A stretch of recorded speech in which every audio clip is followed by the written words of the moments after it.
Day after the loss to the Cleveland Browns, and it's time to talk about Overreaction Monday. The headlines when it comes to the news media, as well as the conversations of the fan base itself. What I like about this video is a chance to kind of calm down a little bit. We'll see what is good, what is not so good. Let's begin.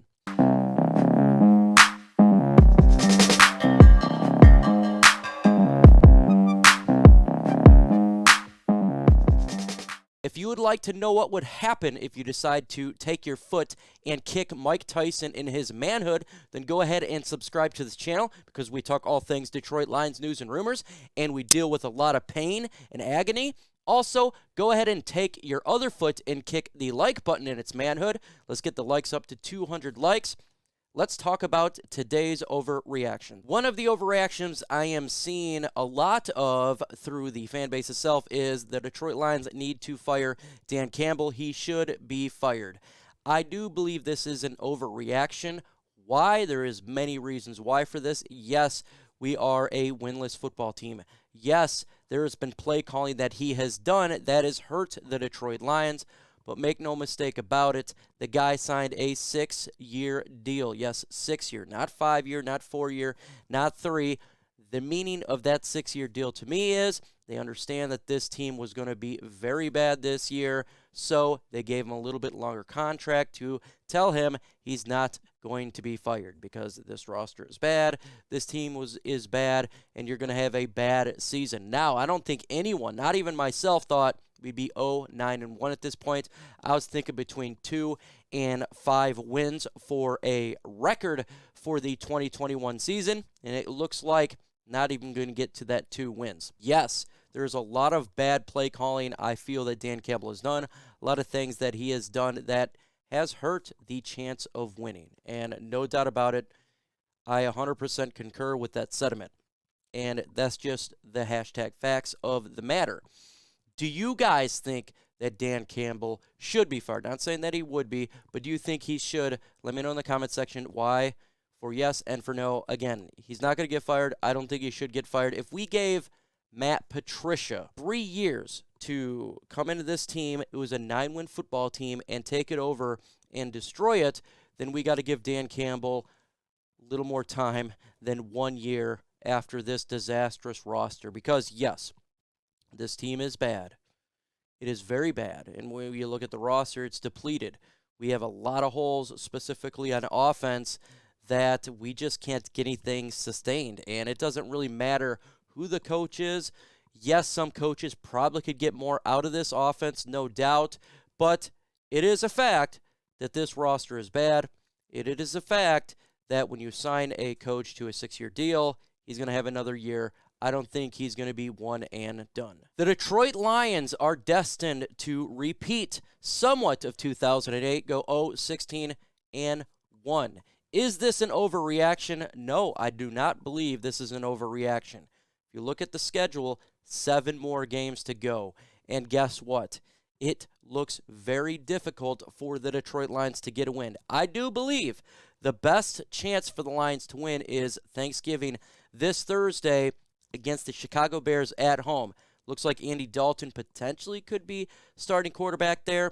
We've been going through teams that's had second-string quarterbacks. Can the Lions pull the win off as the Bears are struggling as well? That, to me, is the best chance to win. But you still got to face the Minnesota Vikings, the Green Bay Packers. It is going to be tough, very tough. The Atlanta Falcons is another struggling team, but still, I think they are better than we are. So, it looks like this team potentially, it really does look like, can go 0-16-1. This offense has done absolutely nothing to show any sort of firepower to move the ball. I mean, we're throwing 5 yards as our deep passes. It's ridiculous. Every once in a while, we get a T.J. Hockenson for a 10-yard pass where he can run and get another 10 yards and make it look like a better play down the field, but it's just really struggling right now. Now, the defense is playing pretty good. Really good. Given the circumstance of how bad the offense is playing, the defense is doing a much better job, and I appreciate the effort that Aaron Glenn is giving to this defense, and I think most definitely that will give us the best chance to win a football game. But if you cannot get over 100 yards passing and you cannot get any sort of rhythm on offense, you're not going to win a football game.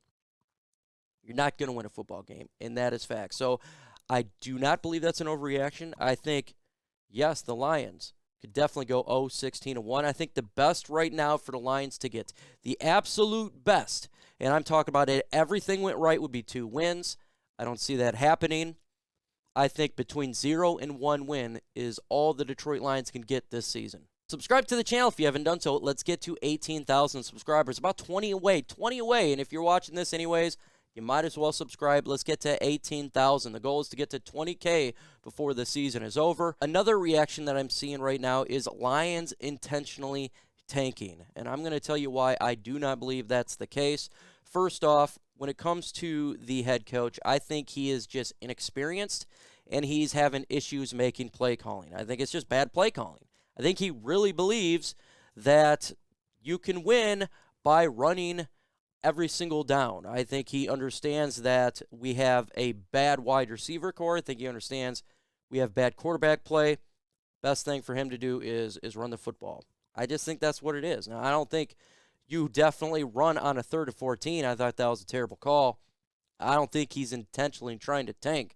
Dan Campbell wears his emotions on his sleeve, and you can see that he's already getting lionized here. He's getting beat up in the pressers. He wants to win a football game. He truly, truly does. And I think the players want to win a football game. Majority of them. There could be some guys that don't care, that's getting for the paycheck, but I think they do want to win a football game. Now, could it be Brad Holmes? Okay, we get the first pick in the drafts. I think he still wants to win a football game because right now, if you look, Lions are winless, and the next team has 2 wins. So for them to intentionally tank, you could still win a game, right? But we just can't. I think we're just so inept that this is what we're getting. We're getting really bad penalties, undisciplined play, terrible offensive play calling, terrible offensive weapons, bad quarterback play, can't stop the blitz when it comes to the offensive line. I think they're just a bad football team from top to bottom. Offensively, they're bad. I think they're getting better on defense, but I just think we're that bad. I think Dan Campbell probably should not do any more play calling on offense. That would help us win. I know a lot of people are not fans of Anthony Lynn, but my God, I think it's a little bit better than this. They're not intentionally trying to tank. It's hard for me to believe that because Dan Campbell is so emotional and he feels like he needs to get a win. I think that's what he wants to do. Now, this is something I'm hearing from the fan base. The Detroit Lions need to go all defense in this year's draft. That is a massive overreaction, and I'm going to tell you why here. The defense is getting better. Aaron Glenn is doing a good job. Do we need help on defense? Absolutely. We need to get an edge rusher. We need to get a safety. Definitely, we really need to get a safety. I mean, it's a guy next to Tracy Walker, no doubt about it. Love to get another linebacker. There's some depth pieces you can get. Right now, I feel we're doing pretty good, right? Jerry Jacobs showing a lot of promise. I love what I'm seeing from him. Monty Awarie getting better, and if you look at Melifonwu, I think there's some building blocks there. We currently have 10 picks in this draft. You go all defense, first off, not everyone's going to make the team. That's just what's going to happen. They're not going to make the team. And if you go all defense, guess what, folks? A lot of them's not going to be playing. Doesn't make sense. Now let's get to the obvious. The Detroit Lions offense is absolutely atrocious. Right now they're ranked 30th. Do not be shocked if they're ranked 32 by the end of the season. They're that bad. They can't score. They can't move the football. The Detroit Lions defense went from 31 to 16. They're getting better. The Lions offense is regressing. What do we need? We need wide receivers. Most definitely. Need to get a number 1 wide receiver, probably another depth wide receiver in the draft. Definitely need it. We need to get some depth on the offensive line. We're seeing a lot of injuries that's taking place. I'd love to get, a replacement for Nelson for a backup right tackle. That wouldn't have to be early in the draft, but that's something you can look at. Need to get a number 2 tight end somewhere in the draft. Could be in the 7th round. I don't have to spend a high draft pick. And make no mistake about it. The Detroit Lions need to get a quarterback. Now, I'm not saying draft a quarterback in the 1st round. Not at all. But I'm saying if one is available, that's the best player on the board, say second or third or fourth round, you need to get a quarterback.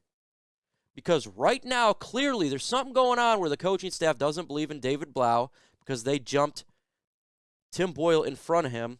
They have no faith in him. Tim Boyle, do you really think that this guy is a backup for the Detroit Lions? Do you have faith in Tim Boyle as a backup? We know Jared Goff's coming back, folks. His contract suggests that.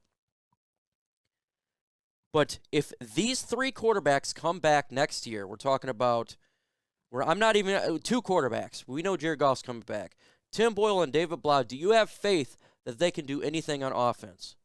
No. Draft a quarterback. I have no problem with that. Getting a guy who you can sit back and learn. He doesn't have to start. It doesn't have to be a high draft pick, but something here to show something. Now, they can also go into free agency and get a quarterback. No doubt about it, there's going to be some free agents out there. I personally like Marcus Mariota, be a decent backup for the Detroit Lions. Dual threat ability, his issue is injuries. No doubt about it. That could be an issue, but we need to get offensive help as well. We definitely need offensive help.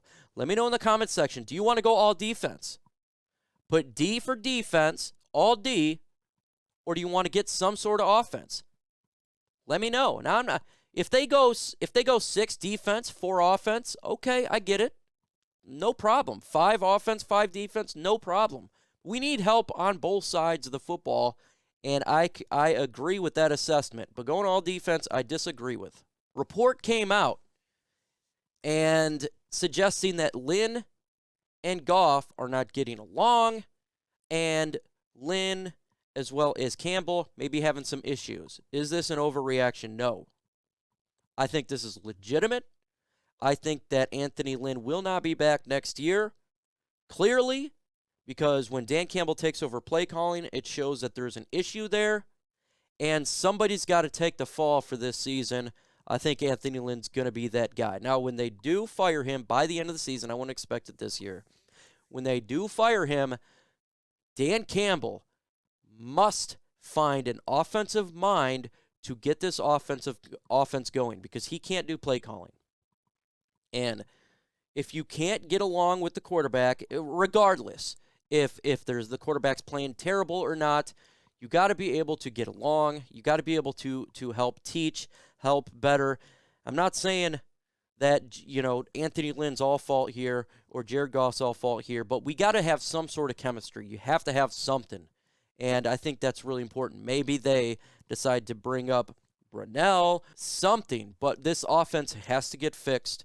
And there's definitely a disconnect between Goff, Lynn, and Campbell, and that's unacceptable going into 2022. Folks, I will be at the game on Thanksgiving. What does that mean? I'm not going to have the One Pride podcast on Thanksgiving. That would be Thursday. This is the only time I'm not going to be doing it on Thursday because it's Thanksgiving.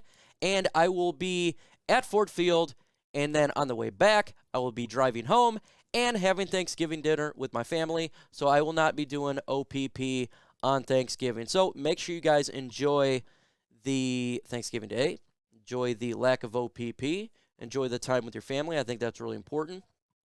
I'll try to see what I can do with the video for a post-Detroit Lions game. Maybe I can attempt to live stream while we're driving home. We'll see what we can do. From there, I'll try my best. I'll see what I can do. If you guys have any ideas that can help me out, let me know in the comments section. I'd love to give you guys my thoughts on this game. We'll see what can happen. But, hey, if you want some information on the Lions after post-game video, throw it in the comments section. Let me know what your thoughts on that. When it comes to Sunday, I will not be doing a live watch party because the Detroit Lions are not playing on Sunday. So enjoy that Sunday away from Detroit Lions. I am going to do that as well. But we will be back on schedule after Thursday for next week and continue on all the way till next season. We do OPP every single Thursday besides on Thanksgiving, besides on if it lands on a major holiday. So we're going to keep going on. We're going to talk about the draft, talk about free agency, and get this bad boy rolling.